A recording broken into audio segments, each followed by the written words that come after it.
মুসা আলাইহিস সালাতু ওয়াস সালাম ও তার খাদেম ইউশ ইবনে নুনকে নিয়ে ইয়ামেনের সফরে বের হয়ে গেলেন।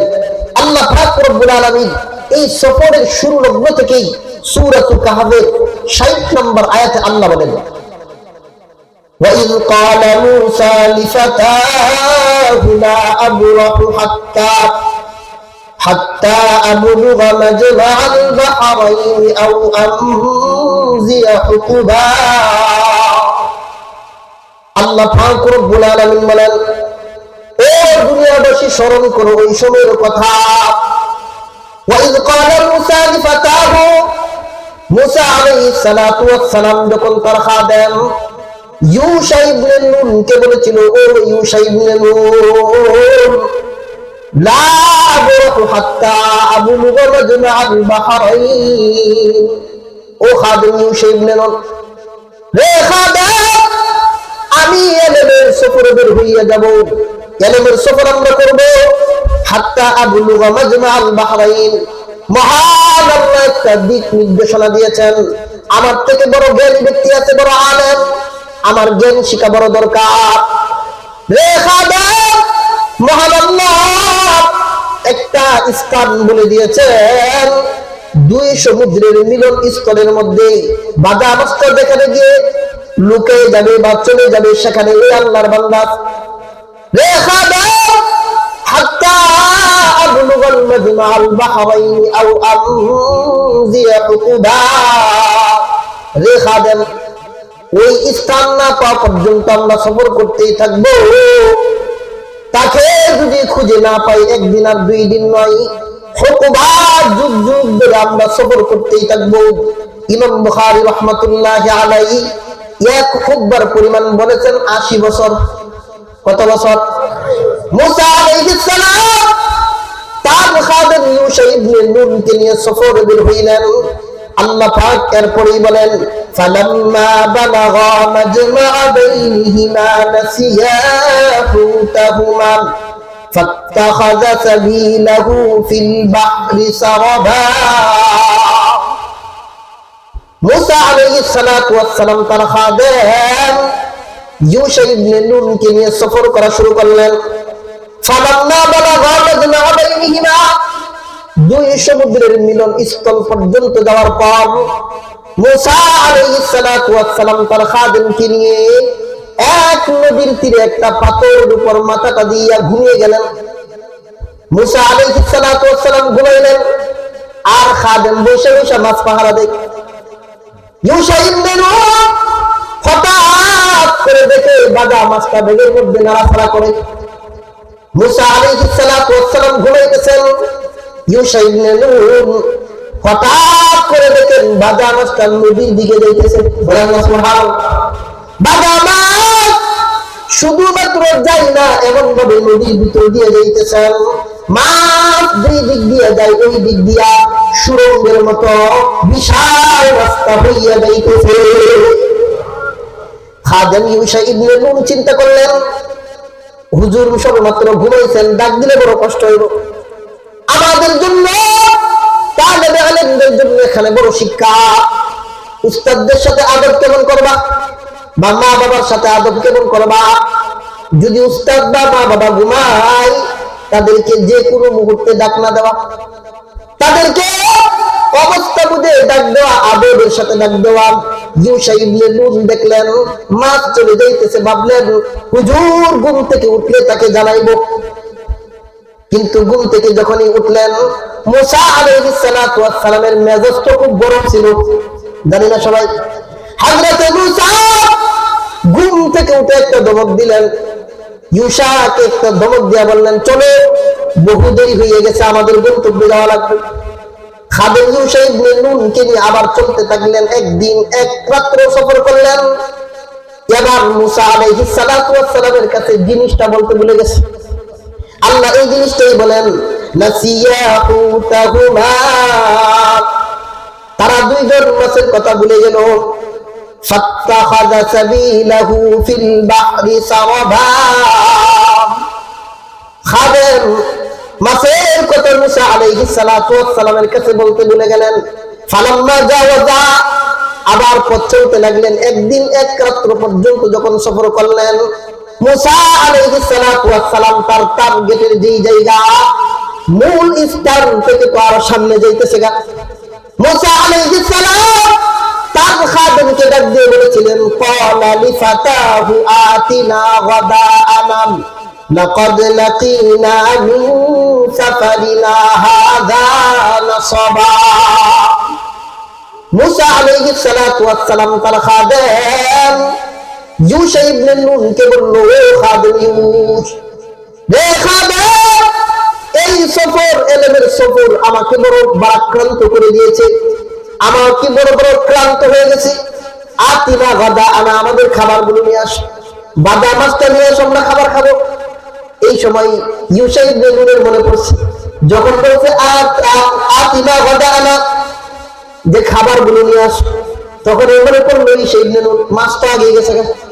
কথা বল না, ইউশা ইবনে নুন মাছের কথা ভুলে গিয়ে ইউশা ইবনে নুন তখন বলতেছিলেন, قال أرأيت إذ أوينا إلى الصخرة فإني نسيت الحوت وما أنسانيه إلا الشيطان أن أذكره। খাদেম ইউশা ইবনে নুন বলতেছেন, ও মুসা, হুজুর, আপনি যখন একটা পাথরের উপর ঘুমিয়েছিলেন, মাছ তো তখনই চলে গিয়েছিল সমুদ্রের ভিতর দিয়া। হুজুর এমন অবস্থায় গিয়েছিল, স্বাভাবিক কোন মাছের মতো না, বাদা মাছটা এমন ভাবে গিয়েছিল, যেই দিক দিয়ে গিয়েছিল সুরঙ্গের মতো বিশাল রাস্তা হইয়া গিয়েছিল। ইমাম বুখারী রাহমাতুল্লাহি আলাইহি এই আয়াত থেকে বড় একটা নুকতা বের করেছেন। নুকতা, দুনিয়াবাসী, দুনিয়ার মধ্যে দেখবেন অনেক মানুষ জ্ঞানহীন বা বড় দুর্বল জ্ঞানের অধিকারী, বা কোন শরীরের মধ্যে কোন খুঁত আছে, বা বলল অন্ধ, বা চোখে দেখে না, এইরকম মানুষ আছে না নাই? ইলমের সময় যেই রকম বাদা মাছটা জীবিত হইয়া যেই রকম সমুদ্রের ভিতরে চলে গেছেন, ইমাম বুখারী রাহমাতুল্লাহি আলাইহি নুকতার মধ্যে বলেছেন, দুনিয়ার মধ্যে যখন কোন অন্ধ, কোন লুলাগ, কোন ল্যাংড়া কোরআনের মাদ্রাসায় যখন আসিয়া যায়, যদিও তার কোনো জিহাদ দেখাওয়াত নাই, চোখের মধ্যে কোনো আলো নাই, মহান আল্লাহ এমন বরকতার সকিনা নাযিল করেন, অন্ধ মানুষটাকেও আল্লাহ কোরআনের ইলম দিয়ে ভরপুর করে দেয়। দুনিয়াতে বহু খুঁজে দেখবেন অন্ধ হাফেজ আছে না নাই? সারা দুনিয়া খুঁজে কোনো একটা অন্ধ ব্যক্তি কোনো বই মুখস্থ করছে এরকম নজির আছে নাকি? কিন্তু অন্ধ মানুষ যখন কোরআনের মাদ্রাসায় ভর্তি হইয়া যায়, দিন শিক্ষার জন্য যখন সফর করা শুরু করে দেয়, মহান আল্লাহ ওই ব্যক্তির মধ্যে যদি দুর্বলতা থাকে, মহান আল্লাহ তাকে বরকত দিয়া দেয়। খাদেম ইউশা ইবনে নুন বলে, মুসা, আমি বিষয়টা ভুলে গেছি, বিষয়টা এরকম না, মা আনসানিহু ইল্লা শাইতানু আন আযকুরা। রে মুসা, আমি বিষয়টা আপনাকে জানাইতে ভুলে গেছি, বিষয়টা এইরকম না, বরং শয়তান আপনাকে জানাইতে বিষয়টা ভুলিয়া দিছে। মুসা আলাইহিস সালাতু ওয়াস সালাম বললেন, ক্বালা যালিকা মা কুননা নাবগি। রে খাদেম, তুমি বলো কি আগে বলো নাই কেন? কুননা নাবগি, আমরা তো ওই জায়গাটাই তালাশ করতেছি। মহান আল্লাহ তো এই জায়গাটার কথাই বলেছেন, দুই সমুদ্রের মিলন স্থল। মুফাসসিরিনে কেরাম বলেছেন, এই সাগর বলতে কোন সাগর? মুফাসসিরিনে কেরাম বিভিন্ন ব্যাখ্যা করেছেন। এর মধ্যে অন্যতম একটা ব্যাখ্যা হইল, এটা হলো রোম এবং পারস্য সাগরের মিলনস্থল। হযরত মূসা তাকে বললেন, মা কুননা নাবগি, রে খাদেম, আমরা তো ওই জায়গাটাই তালাশ করতেছি। ফারতাদ্দা আলা আতারিহিমা কসাসা, আবার তারা ফিরতি পথে চলতে লাগলেন, পদঙ্ক অনুসরণ করে করে। একদিন এক রাত সফর করে আবার গেলেন।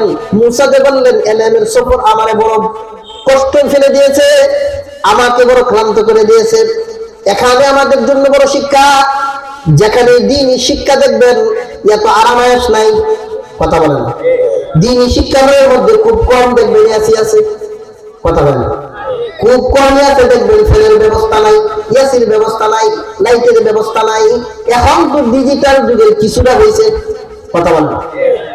দুনিয়া যারা আলেমের সফর করবে মাদ্রাসায় আইসা নিজে নিজে তার নিজের বাড়িতে যেই 6 বছরের 7 বছরের বাচ্চাটা মা বাবার কোলের মধ্যে ঘুমাইতো, দ্বীনি মাদ্রাসায় আসার কারণে এই সমস্ত হুসাইনিয়া মাদ্রাসার মতো যত মাদ্রাসাগুলো আছে, হায়াস বিভাগগুলো আছে, দেখবেন রাতে 4টার সময় উঠিয়া তাহাজ্জুদ করে কুরআন তেলাওয়াতে লাগিয়া যায়। কথা বলেন ঠিক না? যে দুনিয়াবাসী এই কুরআন ওয়ালাদের কারণে, এই তালেবে আলেমদের কারণে তুমি এলাকার বড় মাতব্বর, তুমি এলাকার বড় মেম্বার চেয়ারম্যান হয়ে গেছো। এলাকা তোমার এত ফখর জানো না, মহান আল্লাহর তুমি তো 5 ওয়াক্ত নামাজই পড়ো না, তুমি তো আল্লাহর বিধান পালন করো না। আল্লাহ চাইলে তোমাকে ধরতে পারতো। এই সমস্ত মাদ্রাসার কারণে দ্বীনি তালেবে আলেমদের বরকতে তুমি নামাজ না পড়লেও, রোজা না রাখলেও, হজ না করলেও, যাকাত না দিলেও তুমি আল্লাহর নাফরমানি করো, আল্লাহ তোমাকে ধরে না। ওই সমস্ত তালেবে আলেমের বরকতে, কথা বলেন। আল্লাহ পাক রব্বুল আলামিন বলেন যে দুনিয়াবাসী হযরত মুসা আবার পদন অনুসরণ করে করে এলেমের সফরের মধ্যে যাচ্ছেন। ফাওয়াজাদা আবদান মিন ইবাদিনা আতাইনাহু রাহমাতান মিন ইনদিনা ওয়া আল্লামনাহু মিন লাদুন্না ইলমা। আল্লাহ পাক রব্বুল আলামিন বলেন ফাওয়াজাদা আবদান মিন ইবাদিনা, আমার বান্দাদের মধ্য থেকে এক বান্দাকে পাইল, আমার বান্দাদের মধ্য থেকে এক বান্দাকে গিয়ে মুসা পাইল সেই জায়গায়। কিন্তু কোন বান্দা? ইমাম বুখারী রাহমাতুল্লাহি আলাইহি সহ মুহাদ্দিসিনে কেরাম, মুফাসসিরিনে কেরাম এই আয়াতের ব্যাখ্যা করেছেন এই বান্দা বলতে কোন বান্দা? এই বান্দা বড় 2টা গুণ আল্লাহ নিজেই বলেছেন, আতাইনাহু রাহমাতান মিন ইনদিনা। 1 নাম্বার গুণ যে দুনিয়াবাসী আমার বান্দাদের মধ্যে থেকে এক বান্দা আতাইনাহু রাহমাতান মিন ইনদিনা, যাকে আমি আল্লাহ আমার পক্ষ থেকে রহমত নাযিল করেছি। যে বান্দার উপর আল্লাহ রহমত করছেন, ইহসান করছেন, অনুগ্রহ করছেন, কি পরিমাণ ইহসান করছেন আল্লাহ ভালো জানেন, কথা বলেন। আল্লাহর একটা গুণ বর্ণনা করেন, ওয়া আল্লামনাহু মিন লাদুন্না ইলমা। দুনিয়াবাসী আমি আল্লাহ এই বান্দাকে আল্লামনাহু মিন লাদুন্না ইলমা, আমি আমার নিজের পক্ষ থেকে তাকে জ্ঞানের বড় ভান্ডার আমি আল্লাহ দান করেছিলাম। হযরত মুসা আলাইহিস সালাতু ওয়াস সালাম ওই সমুদ্র স্তরের মধ্যে গিয়ে দেখেন হযরতের ওই বান্দা বলতে কে? ইমাম বুখারী রাহমাতুল্লাহি আলাইহি সহিহ বুখারীতে হাদিস এনেছেন। এই আয়াতের ব্যাখ্যার মধ্যে বলেছেন এই বান্দা হইল হযরতে খিজির আলাইহিস সালাতু ওয়াস সালাম। এক বর্ণনায় খিজির আর এক বর্ণনায় খাজির। হযরতে খিজির আলাইহিস সালাতু ওয়াস সালাম কে গিয়ে একটা সবুজ চাদর দিয়ে আবৃত অবস্থায় গিয়ে পাইলেন। খিজির, খিজরুন শব্দের অর্থ হলো সবুজ শ্যামল। ওনার নাম খিজির হইলেন কিভাবে? মুফাসসিরিনে কেরাম বলেন এই আল্লাহর বান্দা বড় বুজুর্গ, বড় আলেম। ওই বান্দা দুনিয়ার যে জায়গার মধ্যে গিয়া বসতো বা একটু অবস্থান করতো, ওই জায়গাটা যদি জমিনটা অনুপযোগী হইতো, ফসলের জন্য অনুপযোগী হইতো, ঘাস জমাইবার জন্য অনুপযোগী হইতো, ওই আল্লাহর বান্দা খিজির যেখানে অবস্থান করতেন তার বরকতে আল্লাহ ওখানে জমিনকে উর্বর করে দিতেন। এই জন্য তার নাম খিজির হয়ে গেছে। খিজির আলাইহিস সালাতু ওয়াস সালামকে গিয়ে মুসা সালাম দিলেন, আসসালামু আলাইকুম। মুসা আলাইহিস সালাম খিজিরকে যখন সালাম দিলেন, খিজির আলাইহিস সালাতু ওয়াস সালাম তিনি ওয়া আলাইকুমুস সালাম ইয়া মুসা কালিমুল্লাহ বলে উত্তর দিলেন। মুসা আলাইহিস সালাতু ওয়াস সালাম তাকে জিজ্ঞাসা করলেন, হুজুর আল্লাহ তো আপনার নাম তো আমারে শিখাই দিয়েছেন, আপনার নাম যে খিজির এটা তো আল্লাহ আমারে শিখাইয়া দিয়েছেন, কিন্তু আমি যে মুসা, বনি ইসরাইলের মুসা, এটা আপনি বললেন কেন? আমি তো বহু দূর থেকে সফর করে এসেছি দিন শেখার জন্য, আপনি আমার নাম বললেন কেমনে? খিজির আলাইহিস সালাতু ওয়াস সালাম বলেন, রে মুসা, তুমি বলতেছো আমি তোমার নাম জানি কেমনে? তুমি জানো যখন তোমার মা যখন তোমাকে পানির কাঠের বক্সের মধ্যে ভরিয়া নদীর মধ্যে যখন ছাড়িয়ে দিয়েছিল, আমি খিজির তখন পর্যন্ত তোমার মা বড় পেরেশানিতে ছিল।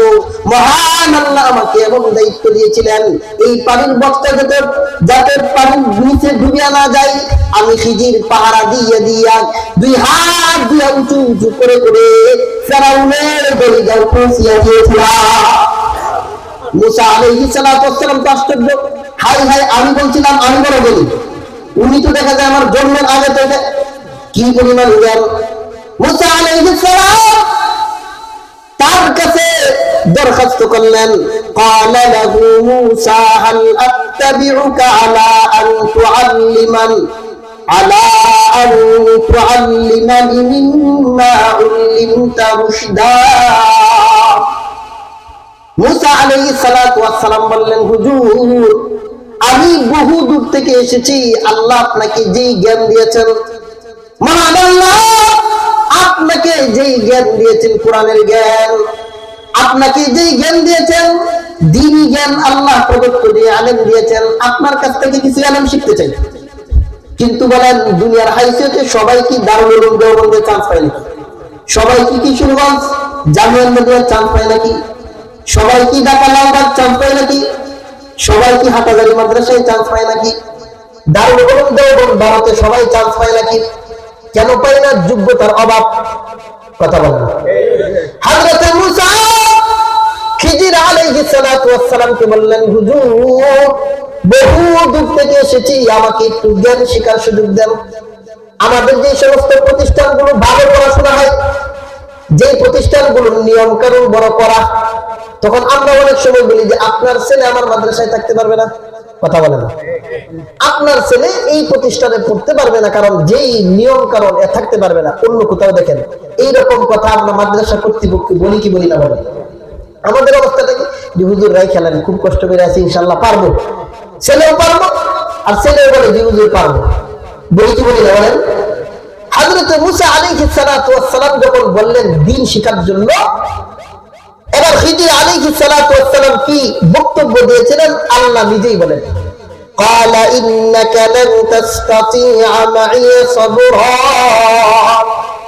ও মুসা, তুমি আমার মাদ্রাসায় পড়তে পারবে না। আমার মাদ্রাসায় পড়ার জন্য বহু যোগ্যতার দরকার, তোমার সেই যোগ্যতা নাই। কারণ আল্লাহ কেন এই কথা বললেন? এরপরে অংশে আল্লাহ বলেন, ওয়া কাইফা তাসবিরু মা লাম তুহিত বিহি খুবরা। খিজির আলাইহিস সালাতু ওয়াস সালাম বলেন, মুসা তুমি শিক্ষা করবা কেমনে যেই জিনিসের, আর আমার সাথে থাকতে হইলে আমার মাদ্রাসায় তুমি সবর করবা কেমনে যেই বিষয়ের জ্ঞানই তোমার নাই। মুফাসসিরিনে কালাম বলেন, মুসা আলাইহিস সালাতু ওয়াস সালামকে আল্লাহ শরীয়তের জ্ঞান দিয়েছিলেন, আর খিজির আলাইহিস সালাতু ওয়াস সালামকে আল্লাহ তত্ত্ববহুল, যে আল্লাহ আধ্যাত্মিক জ্ঞান দিয়েছিলেন, যেটা সৃষ্টির রহস্য, যেই জিনিস অনেক সময় আমাদের সামনে অনেক জিনিস ঘটে, যেটা অস্তিত্ব বা এটার ভালো খারাপ আমরা বুঝি না। আমরা মনে করি যে হাই হাই কি ঘটনা ঘটে গেছে, অথচ এর মধ্যে বড় হিকমত নিহিত আছে, আল্লাহ জানেন। কথা বলেন। এইরকম ঘটনা দুনিয়াতে অনেক সময় ঘটে কিনা?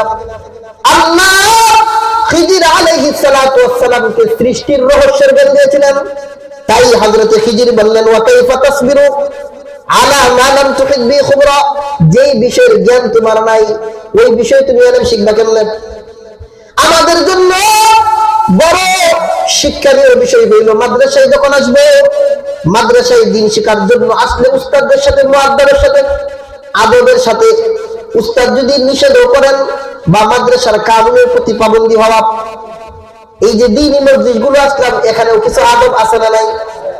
এখানে দ্বীনি মজলিস যেখানে হবে আদবের সাথে বসে যাব। দ্বীনি মজলিসে দ্বীন শিখার জন্য আসলে যদি তাকাব্বুর আর অহংকারী ভাব নিয়ে আসি, তাহলে কিন্তু ইলম অর্জন হবে না, বরং এর বিপরীত, ক্ষতি হবে। কথা বলেন। মুসা আলাইহিস সালাতু ওয়াস সালাম আদমের সাথে খিজিরকে বললেন, হুজুর আপনি যা বলেন তা মানব, যত নিয়ম কানুন আপনি আমাকে দিবেন সব কিছু পালন করব, তারপর আপনি আমাকে একটু সুযোগ দেন। মুসা আলাইহিস সালাতু ওয়াস সালাম সংক্ষিপ্ত আকারে বলতেছি, মুসা আলাইহিস সালাতু ওয়াস সালাম হযরত খিজিরকে বলেছিলেন, ক্বালা সাতাজিদুনি ইনশাআল্লাহু সাবিরান ওয়া লা আ'সি লাকা আমরা। মুসা আলাইহিস সালাতু ওয়াস সালাম বললেন, হুজুর সাতাজিদুনি ইনশাআল্লাহু সাবিরা, আপনি আমাকে বড় সবরকারী পাবেন, বড় ধৈর্যশীল পাবেন, যত নিয়ম কানুনের কড়াকড়ি হোক না কেন আমি পালন করতে পারবো। ওয়ালা আসি লাকা আমরা, আমি আপনার কোনো নাফরমানি করব না, অবাধ্যতা হব না।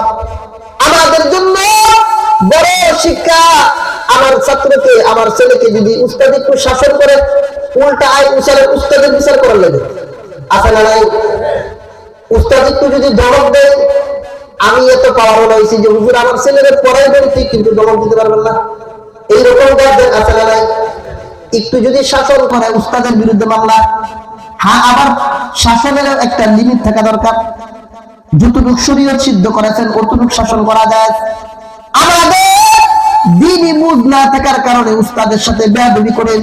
একটা জিনিস ভালো করে মনে রাখবেন, যেই সমস্ত অভিভাবকরা তাদের সন্তানদেরকে উস্তাদকে উল্টা ধমক দেয়, উস্তাদকে উল্টা শাসন করে, সে যতই মেধাবী হোক না কেন, যত টাকাওয়ালাই হোক না কেন, তাদের সন্তানগুলো কখনোই আদর্শ সন্তান হবে না। কারণ হইল উস্তাদ যিনি শিখাইবেন, আপনি আমি তো সন্তানকে আসমান থেকে দুনিয়া চালাইলাম, আর উস্তাদ এটাকে তিলে তিলে মানুষ বানাইয়া, আপনি আমি তো রাতের 3টার সময় আরামে কম্বলের নিচে ঘুমাই, আর একজন উস্তাদ 4টার সময় উস্তাদ উঠে ছাত্রদের পিছনে মেহনত করে। কথা বলেন, আপনি আমি তার কি ফায়দাটা দেই বা কি তার বিনিময়টা দেই? তাকে 10,000 9,000 বেতন, এটা কোনো বেতন হলো নাকি? বর্তমান সময়ে চলার জন্য এটা কোনো বেতনই না। এটা ওনার সময় হিসাব করে দিলে যদি একটা গার্মেন্টসের ডিউটি যদি 8 ঘন্টায় 20,000 বেতন হয়, তার ওনার তো 24 ঘন্টা। কথা বলেন, তার মানে আমরা তাকে উপযুক্ত দেই না, বরং এটা একটা ওজিফা দেই যেন তার পরিবারটা চলে। আর আমরা যারা উস্তাদ আছি এরাও কিন্তু ওই পরিমাণ নেই, না নিলে তো পরিবার চলবে না। কথা বলেন, এই জন্যই এখান থেকে বড় শিক্ষা, উস্তাদের সাথে বেয়াদবি করা, উস্তাদের সাথে বেয়াদবি করা যাবে না। মুসা আলাইহিস সালাতু ওয়াস সালাম এই যখন বললেন হুজুর আমি সব কিছু পালন করব, তখন খিজির আলাইহিস সালাতু ওয়াস সালাম তাকে একটা সবক দিলেন। ক্বালা ফাইন ইত্তাবা'তানি ফালা তাসআলনি আন শাইইন হাত্তা উহদিতা লাকা মিনহু যিকরা। মুসা আলাইহিস সালাতু ওয়াস সালামকে বললেন, হে মুসা, আমার কাছে যদি দিন শিখতে চাও তাহলে তোমার জন্য 1 নাম্বার একটা সবক, তোমার জন্য একটা কারণে বেশি না, যতদিন পর্যন্ত আমার কাছে থাকবা, আমি যেখানেই যাই আমার সাথে সফর করবা, তবে সত্য হইল যতক্ষণ পর্যন্ত কোন জিনিস আমি তোমাকে বুঝাইয়া না বলবো ততক্ষণ পর্যন্ত তুমি আমাকে কোনো প্রশ্ন করবা না। মুসা আলাইহিস সালাম বলেন, এটা কোনো বিষয় প্রশ্ন জিজ্ঞাসা না হুজুর, কোনো সমস্যা নেই, আপনি যাই করেন। এরকম একটা নিয়ম হইল নাকি? কিন্তু নিয়মটা কি সহজ না কঠিন?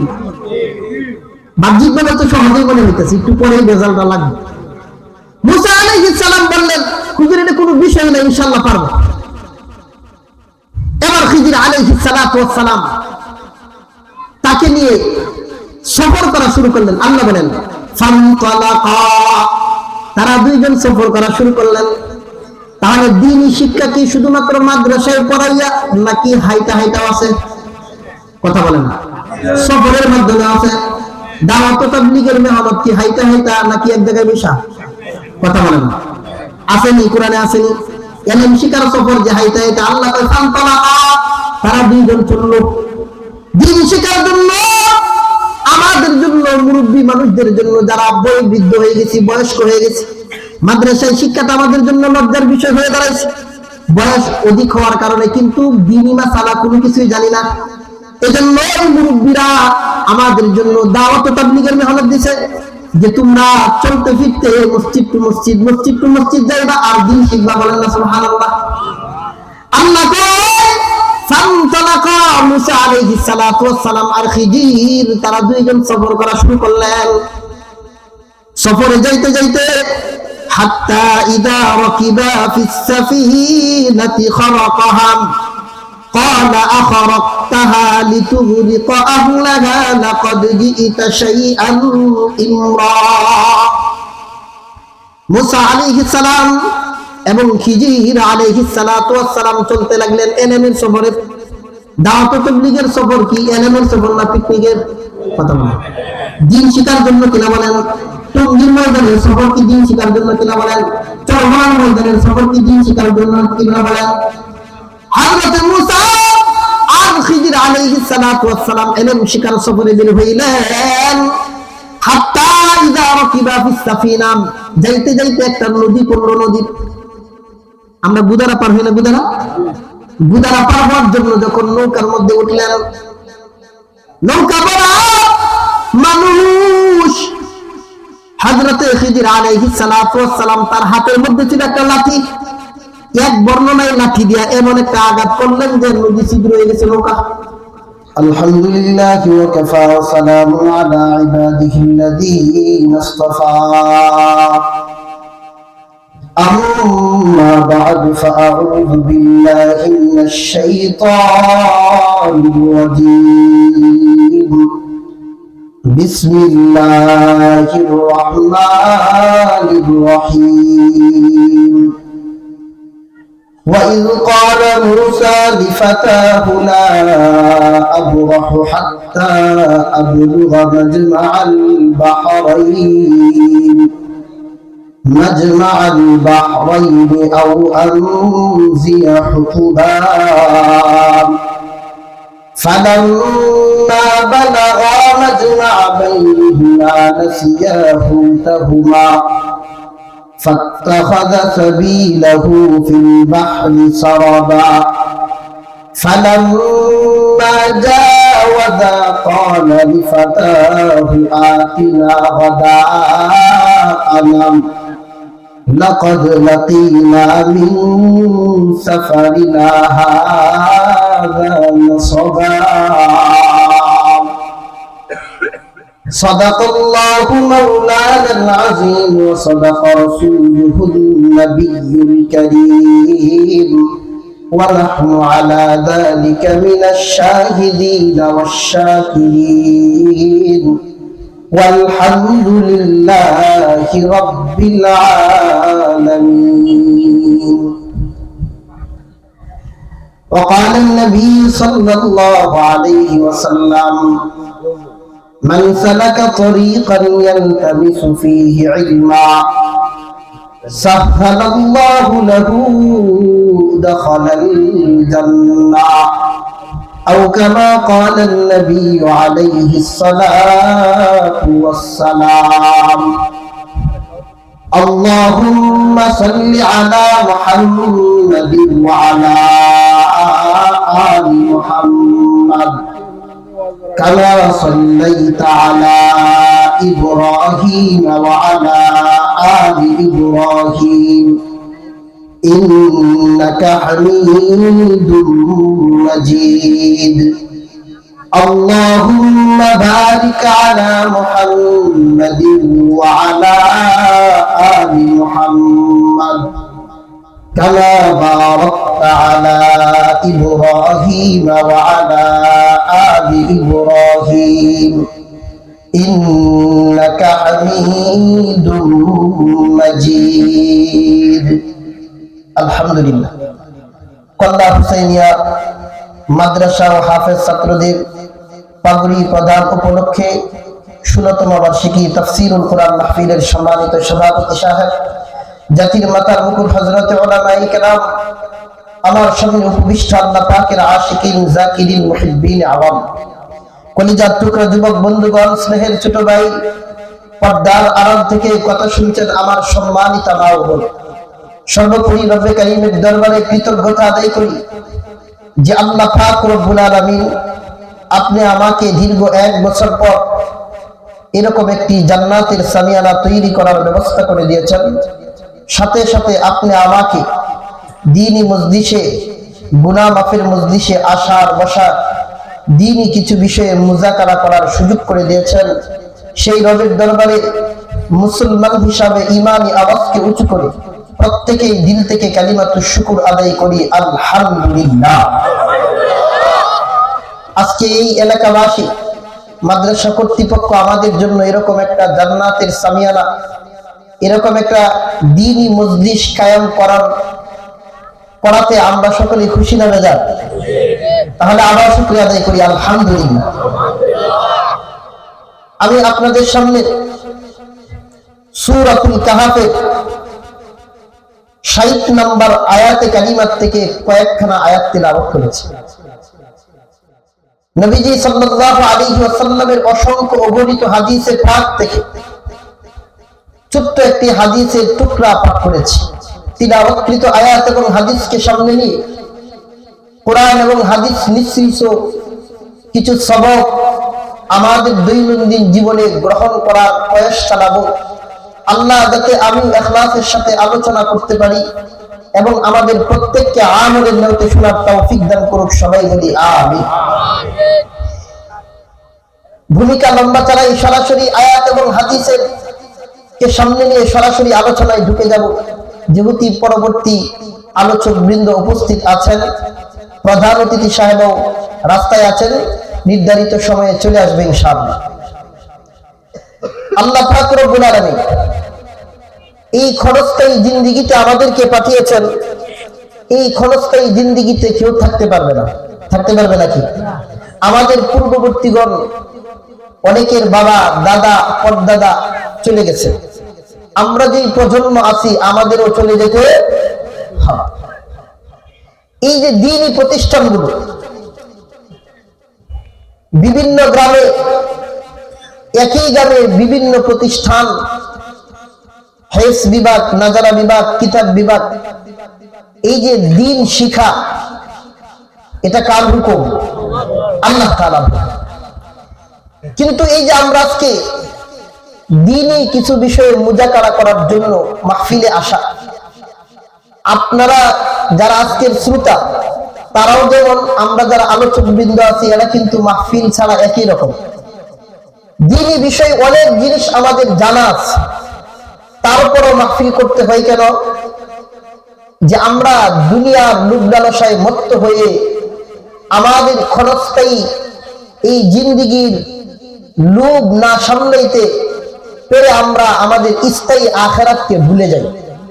এই বিষয়গুলো স্মরণ করাতেই এই দ্বীনি মজলিসগুলো, এই দ্বীনি মাহফিলগুলোর আয়োজন করতে হয়।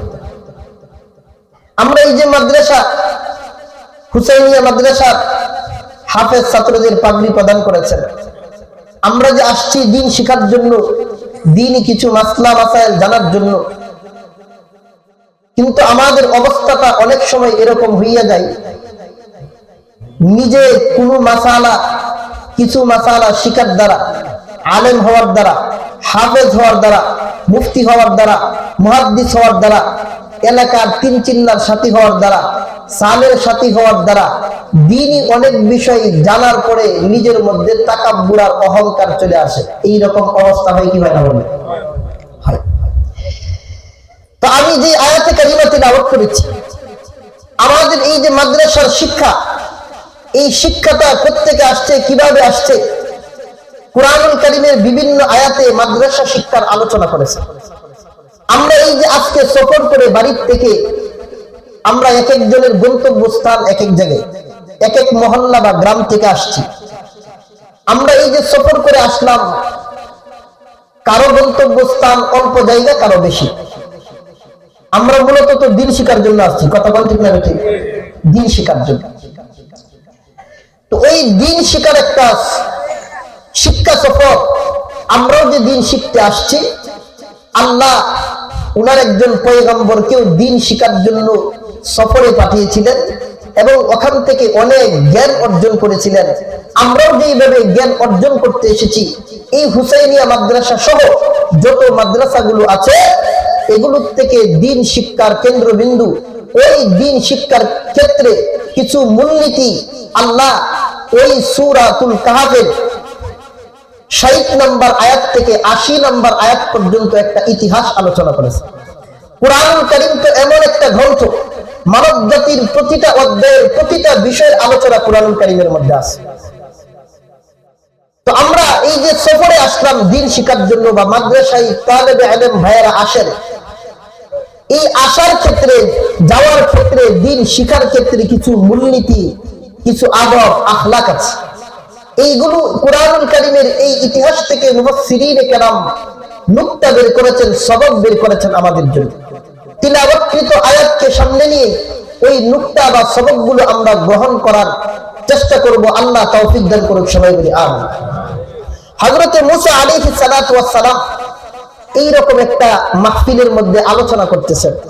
আমরা যেভাবে দ্বীনি মুযাকারা করি, মূসা আলাইহিস সালাতু ওয়াস সালাম আলোচনায় হঠাৎ এক ব্যক্তি মাঝখানে দাঁড়িয়ে বলতেছে, ও পয়গম্বর মূসা, আমার একটা প্রশ্ন, সবচেয়ে বেশি জ্ঞানী কে? সবচেয়ে বেশি জ্ঞানী কে? আমরা একটা ইতিহাস হয়তো জানি, যেই যুগে যিনি নবী হন সবচেয়ে বড় জ্ঞানী হন। মূসা আলাইহিস সালাতু ওয়াস সালাম স্বাভাবিকভাবে বিষয়টাকে নিয়ে তিনি বললেন, আমি যেহেতু নবী মনে মনে, তাহলে উনি উত্তর দিয়ে দিলেন যে আমি সবচেয়ে বড় জ্ঞানী। কিন্তু আমি সবচেয়ে বড় জ্ঞানী, বাস্তবিক পক্ষেও সবচেয়ে বড় জ্ঞানী হইলেও আমি এই আনাত্মভাব গুলো বান্দার মধ্যে আসাটা আল্লাহর অপছন্দনীয়। মূসা আলাইহিস নারে তাকবীর, নারে তাকবীর। প্রধানমন্ত্রী সাহেবের আগমন, প্রধানমন্ত্রী সাহেবের আগমন, কমলাবাসীর পক্ষ থেকে নারে তাকবীর। আলহামদুলিল্লাহ, প্রধান অতিথি সাহেব চলে এসেছেন, নির্ধারিত সময়ে আপনাদের সামনে উপস্থিত হবেন ইনশাআল্লাহ। তোমরা আলোচনা শুনতেছিলাম, মূসা আলাইহিস সালাতু ওয়াস সালামের জবাব ঠিক আছে, কিন্তু উত্তরটা আমি সবচেয়ে জ্ঞানী এই বাক্যে বলাটা ঠিক হয় নাই, কারণ আমিত্ব ভাব চলে আসছে, এই জন্য আল্লাহর অপছন্দ হয়ে গেছে। তাই আল্লাহ বললেন, ও মূসা, তুমি উত্তরটা এইভাবেও দিতে পারতা যে সবচেয়ে জ্ঞানী কে আল্লাহ পাকেই ভালো জানে। কথা বল ঠিক না ঠিক? তুমি যে উত্তরটা দিলা তুমি সবচেয়ে জ্ঞানী, এই কথাটা ঠিক না। তোমার জামানায় নয়, তুমি যেই জামানায় অবস্থান করতেছো এই জামানাতেই আমার এমন বান্দা আছে তোমার থেকে বহু জ্ঞান রাখেন। সুবহানাল্লাহ। মূসা আলাইহিস সালাতু ওয়াস সালাম বলেন, আমার থেকে জ্ঞানী? হাই হাই আল্লাহ, তাহলে তুমি আমাকে তোমার ওই বান্দা কোথায় আছে আমাকে বলে দাও, আমি ওই বান্দার কাছ থেকে জ্ঞান শিক্ষা করব। বলেন না সুবহানাল্লাহ। মূসা আলাইহিস সালাতু ওয়াস সালাম একজন পয়গম্বর। আবার কেমন পয়গম্বর?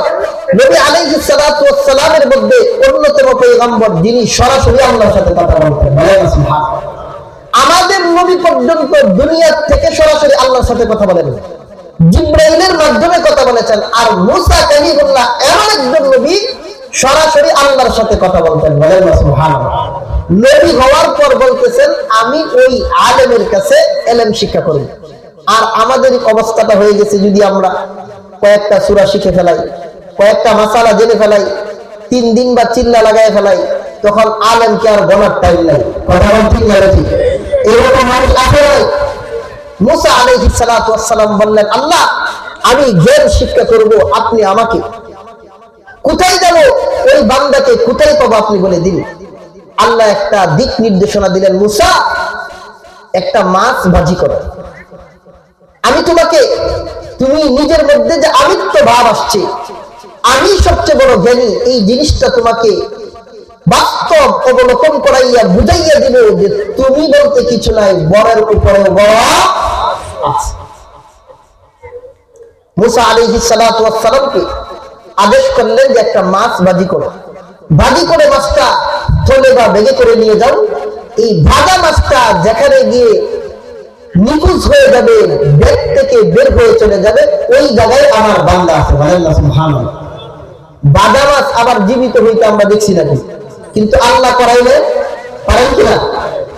মুসা আলাইহিস সালাতু ওয়াস সালাম তার খাদেম, ওনার খাদেম ছিল ইউশা ইবনে নুন, যিনি পরবর্তীতে তিনি নবী হয়েছিলেন। বলেন না সুবহানাল্লাহ। নবী খাদেম নবী ইউশা ইবনে নুন, ইউশা ইবনে নুনকে সফর সঙ্গী বানাইয়া এবার ইলমের সফর শুরু করলেন। কিসের সফর? আমরা যে মাহফিলে আসছি কি শিখার জন্য? মাদ্রাসা যে দিয়েছে হুসাইনিয়া মাদ্রাসা, কিসের জন্য? ইলম শিখার জন্য। আবার আরেক বর্ণনায় আছে একটা তক্তা উঠে আলাইছে। বাহ্যিক ভাবে কাজটা খারাপ কিনা কোন? হযরত মুসা এবার যখন দেখলেন খরকাহা, এটাকে ছিদ্র করে দিল, ছিদ্র। মুসা আলাইহিস সালাম বলেন ক্বালা আখরাকতাহা লিতুগরিকাহা, হুজুর আপনি কি করলেন? এই নৌকার যারা আছে এদেরকে ডুবাই দেওয়ার লাগি কাজ করছে, কাজটা কি করলেন? লাকাদ জিতা শাইআন আমরা, আপনি তো একটা গুরুতর কাজ করে ফেললেন। মুসা আলাইহিস সালাতু ওয়াস সালামের প্রথম শর্ত কি ছিল? বলে না, ভুলে গেছেন? প্রথম শর্ত কি? কোনো কিছু জিজ্ঞাসা করা যায়। হযরত খিজির আলাইহিস সালাতু ওয়াস সালামকে যখন জিজ্ঞাসা করলেন, খিজির আলাইহিস সালাতু ওয়াস সালাম বলেন قال ألم أقل إنك لن تستطيع معي صبرا। খিজির আলাইহিস সালাতু ওয়াস সালাম বললেন, হে মুসা, তোমাকে তো আগেই বলেছিলাম আমার সাথে তুমি ইলমের সফর করতে পারবা না, আমার প্রতিষ্ঠানে তুমি নিয়ম কানুন মানতে পারবা না। তোমাকে তো আগেই বলেছিলাম কোনো কিছু জিজ্ঞাসা করা যাবে না, তোমাকে তো আগেই বলেছিলাম লান তাস্তাতিয়া সবরা, তুমি সবর করতে পারবা না। কিন্তু মুসা আলাইহিস সালাতু ওয়াস সালামকে আল্লাহ দিয়েছিলেন শরীয়তের জ্ঞান, কথা বলেন না। আর খিজির আলাইহিস সালাতু ওয়াস সালামকে দিয়েছিলেন সৃষ্টির রহস্যের জ্ঞান। হযরত মুসা আলাইহিস সালাতু ওয়াস সালাম তার শরীয়ত মোতাবেক এটা হচ্ছে অপরাধ, কথা বলেন না। তার শরীয়ত, তার বিধান অনুযায়ী, তার শরীয়ত অনুযায়ী এটা অপরাধ। তাই মুসা আলাইহিস সালাতু ওয়াস সালাম নিজেকে আর কন্ট্রোল করতে পারলেন না, প্রথমবার ভুল করে ফেললেন। মুসা আলাইহিস সালাতু ওয়াস সালাম বললেন ক্বালা লা তুআখিযনি বিমা নাসিতু ওয়ালা তুরহিকনি মিন আমরি উসরা। মুসা আলাইহিস সালাতু ওয়াস সালাম বললেন, হুজুর লা তুআখিযনি বিমা নাসিতু, আমার ভুল হয়ে গেছে, আল্লাহর রাস্তায় ক্ষমা করে দেন, আমাকে বড় পাকড়াও করবেন না, এই বিষয়টা আমারে খুব কঠিন ভাবে দেখবেন না। আমার তো মনেই নাই, কারণ শরীয়তের জ্ঞান তারে পৌঁছাইতেছে, কথা বলে না। হযরত মুসা উস্তাদের কাছে ক্ষমা চাইলেন, বড় আমাদের জন্য শিক্ষা। আমরা যারা তালেবে ইলম আছি, যারা দ্বীন শিখতে আসি, প্রথম নামক সবক হইল নবী হইয়া গেছে আর একজন জ্ঞানীর কাছ থেকে জ্ঞান শিখতো, কথা বলে না। আমাদের জন্য এক নম্বর সবক হইল আমরা যত জ্ঞানী হব না কেন আলেমদের শরণাপন্ন হইব, নাকি আলেমরা পিছনে রাখবো আমরা সামনে, কথা বলে না। আচ্ছা একদল যে আমরা সাথে আলেম আছে, কথা বলে না। আমরা কি আলেমের সাথে থাকবো না আমরা আমাদের সাথে আলেম থাকবে? কোনটা? আলেমের সাথে আমরা, আলেম উলামা থাকবে যেখানে আমরাও থাকবো ইনশাআল্লাহ। হযরত মুসা আলাইহিস সালাতু ওয়াস সালাম খিজির তাকে বললেন, হুজুর আমার বড় ভুল হইয়া গেছে, আমি বুঝতে পারি নাই, আপনি আমাকে এই জন্য ধরপাকড় করবেন না। আদবের সাথে বলছেন, আদব। আর আমরা যদি একটু উস্তাদ শাসন করে উল্টা বিচার নিয়ে যাই, কথা বলেন না। হযরত মুসা আলাইহিস সালাতু ওয়াস সালাম যখন তার কাছে উযর পেশ করলেন, উযর প্রথমবারের গুনাহ তো আল্লাহ মাফ করে, কথা বলেন না। হযরত মুসা আলাইহিস সালাতু ওয়াস সালামের উযর গ্রহণ করে আবার তারা সফর করা শুরু করলেন। আল্লাহ বলেন ফান্তালাকা হাত্তা ইযা লাকিয়া গুলামান ফাকাতালা, আবার সফর করা শুরু করলেন, ইলমের সফর। ইলমের সফর করতে করতে হঠাৎ করে দেখলেন কিছু শিশু বাচ্চা একসাথে খেলাধুলা করতেছে। আমরা যখন দাওয়াত ও তাবলীগের দাওয়াত নিয়ে যাই রাস্তা দিয়ে হাঁটিয়ে হাঁটিয়ে, বিভিন্ন জিনিস আমাদের নজরে পড়ে কি পড়ে না? হযরতে মুসা আর খিজির তার সামনে দেখলেন কিছু সন্তানাদি শিশু বাচ্চারা খেলাধুলা করতেছে। হযরতে মুসা আলাইহিস সালাতু ওয়াস সালাম দেখলেন খিজির গিয়ে একটা বাচ্চাকে তাকে ধরলেন থাবা দিয়া, ধরে একদম গায়ে মুখ খেয়ে দিছে। মুসা আলাইহিস সালাতু ওয়াস সালাম কি চুপ থাকবো? মুসার শরীয়ত অনুযায়ী এটা কি ঠিক হইছে না বেঠিক হইছে? হযরতে মুসা এবার তিনি বললেন ক্বালা আকাতালতা নাফসান যাকিয়াতান বিগাইরি নাফস লাকাদ জিতা শাইআন নুকরা। হে হুজুর, আপনি তো বড় একটা অন্যায় কাজ করেছেন। দুনিয়ার মধ্যে তো মানুষ হত্যা করা বড় অপরাধ। মানুষকে তো হত্যা করা যায়, যদি কেউ কাকে হত্যা করে তার বদলায় শরীয়তে কিসাস আছে। আর নাফসান যাকিয়াতান বিগাইরি নাফস, আরেকটা নফসের বিপরীত ছাড়া আপনি তারা শেষ করে দিয়েছেন। হুজুর কামটা কি করলেন? লাকাদ জিতা শাইআন নুকরা, আপনি তো একটা বড় মন্দ কাজ করছেন। শর্ত কি আছে না গেছে? কথা বলে না। মুফাসসিরিনে কেরাম বলেছেন মুসা আলাইহিস সালাতু ওয়াস সালাম বারবার কেন প্রশ্ন করলেন? এখান থেকে বড় শিক্ষা। কারণ হলো মুসা আলাইহিস সালাতু ওয়াস সালামের শরীয়তে এগুলো বারবার ভুল, আর খিজিরের দৃষ্টিতে এগুলো যদিও সঠিক হয়, মুসার শরীয়তে এটা ভুল। এজন্য একজন শরীয়তের আলেম সে চুপ থাকতে পারে না। মুসা আলাইহিস সালাতু ওয়াস সালাম যখন তার শরীয়ত মোতাবেক ভুলটাকে দেখলেন, সহ্য করতে না পেরে বারবার অ্যাটাক করছেন। আমাদের জন্য বড় শিক্ষা হইল জাতির উলামায়ে কেরাম যখন সমাজের মধ্যে দেখেন বিভিন্ন রকমের ফিতনা, বিভিন্ন রকমের দলাদলি, দিন নিয়ে বিভিন্ন দলাদলি হয়, বিভিন্ন রকমের অপকর্ম দুনিয়ার মধ্যে দেখেন, শরীয়ত বিরোধী কোনো কাজ যখনই দেখেন, উলামায়ে কেরাম তখন আর জেলখানার ভয় করে না, ফাঁসির ভয় করে না। তখন তারা কোনো কিছুর ভয় না করে যেখানে সময় সুযোগ পায় হক কথাগুলো বলেন, কথা বলেন। কারণ শরীয়তের জ্ঞান যার মধ্যে আছে সে চুপ থাকতে পারে না। মুসা আলাইহিস সালাতু ওয়াস সালাম প্রশ্ন করলেন। এবার খিজির বললেন ক্বালা আলাম আকুল লাকা ইন্নাকা লান তাসতাতিআ মাইয়া সাবরা। হে মুসা, তোমাকে তো আগেই বলেছিলাম। এবার তাকিদ দিয়ে বললেন তুমি একটা তিনবার ভুল করেছো। তোমাকে তো আগেই বলেছিলাম যে তুমি আমাকে প্রশ্ন করবা না। দ্বিতীয়বার এবার মুসা আলাইহিস সালাতু ওয়াস সালাম শেষ একটা জিজ্ঞেস করলেন ক্বালা ইন সাআলতুকা আন শাইইন বা'দাহা ফালা তুসাহিবনি ক্বাদ বালাগতা মিন লাদুন্নি উযরা। মুসা আলাইহিস সালাতু ওয়াস সালাম বললেন হুজুর, এটা আমি উযরের শেষ সীমানায় চলে এসেছি। তিনবারের গুনাহ আল্লাহ মাফ করে, এটা তো চতুর্থবার হয় নাই। আপনার কাছে শেষ আরজি, আপনি আমাকে শেষবারের মতন ক্ষমা করুন। এরপরে যদি কোনো কিছু জিগাই তাহলে গেট আউট। শেষবারের মতো আপনি আমাকে একটা সুযোগ দিন। এই কথা বলার পর খিজির আলাইহিস সালাম তাকে আবার সুযোগ দিলেন। হুজুর চলে শেষ করে দিলেন। হুজুর কাছ থেকে অনুমতি নিছি, যেহেতু আর শেষের কথাটা ব্যাখ্যাটা না বললে বুঝে আসবেন, আমরা কয়েক মিনিটের মধ্যে ইনশাআল্লাহ শেষ করে দিব। মুসা আলাইহিস সালাতু ওয়াস সালামকে অনুমতি দিলেন, ঠিক আছে এবার তোমার শেষ চান্স। এবার আবার সফর শুরু করলেন। ফান্তালাকা হাত্তা ইযা আতাজা আহলা ক্বরয়াতিন ইসতাতআমা আহলাহা ফাআবাউ আইয়ুদাইফুহুমা فوجدا فيها جدارا يريد أن ينقض فأقامه قال لو شئت لاتخذت عليه أجرا। মুসা আলাইহিস সালাতু ওয়াস সালাম আর খিজির আলাইহিস সালাম আবার সফর শুরু করলেন। এক এলাকার মধ্যে গেলেন। যাওয়ার পর সফর করতে করতে বহু পেটের মধ্যে ক্ষুধা। এই এলাকার বাসীদের কাছে একটু খাবার চাইলেন, মেহমানদারি। এলাকাবাসী তাদেরকে অপরিচিত মনে করে মেহমানদারি করে নাই।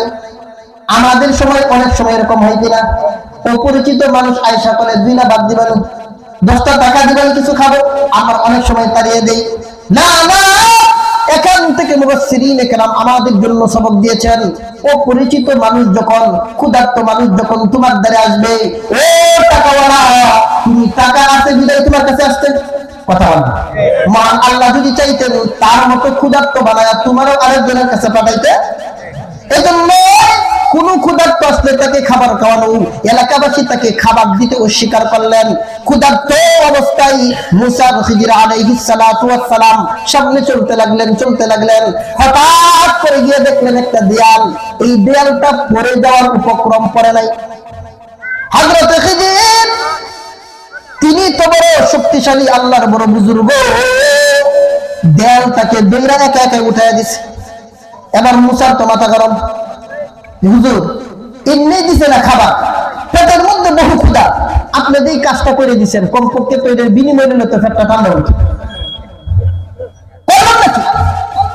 কাজটা করে দিতেন, বলতেন যে আমি কাজ করে দিব, কিছু টাকা দেওয়া লাগবে, আমার খাওয়া হতো, খাওয়াইছেন আবার কাজটা করে দিচ্ছেন মাগনা। মুসা আলাইহিস সালাতু ওয়াস সালামকে বললেন, খিজির আলাইহিস সালাতু ওয়াস সালাম বললেন, قال هذا فراق بيني وبينك سأنبئك بتأويل ما لم تستطع عليه صبرا হে মুসা هذا فراق بيني وبينك তোমার সীমা অতিক্রমের টাইম শেষ। তুমি বলছিলা যার একবারই ভুল করলে শেষ। هذا فراق بيني وبينك তোমার আর আমার মধ্যে বিচ্ছেদ, এবার চলে যাও। তবে মুসা তুমি যে বনি ইসরাইলের মুসা বহু দূর থেকে এসেছো এলেম শিকার জন্য, সফরের জন্য, তবে কেন আমি এই কাজগুলো করেছি শোনো। সংক্ষেপে ব্যাখ্যাটা শুনে নাও, এটা শুনে যাও যে কেন আমি এগুলো না করছি। আম্মাস সাফিনাতু ফাকানাত লিমাসাকিনা ইয়ামালুনা ফিল বাহর ফাআরাদতু আন আঈবাহা وكان وراءهم ملك يأخذ كل سفينة غصبا মুসা আলাইহিস সালাতু ওয়াস সালামকে বললেন, মুসা রে মুসা আমি যে নৌকাটাকে ছিদ্র করেছিলাম কেন জানো? তার পিছনে একজন জালেম বাদশা আসতেছিল, জালেম বাদশা। সে আয়েশা নদীর মধ্যে দেখা ভালো ভালো নৌকাগুলো নিয়ে যেতেছে।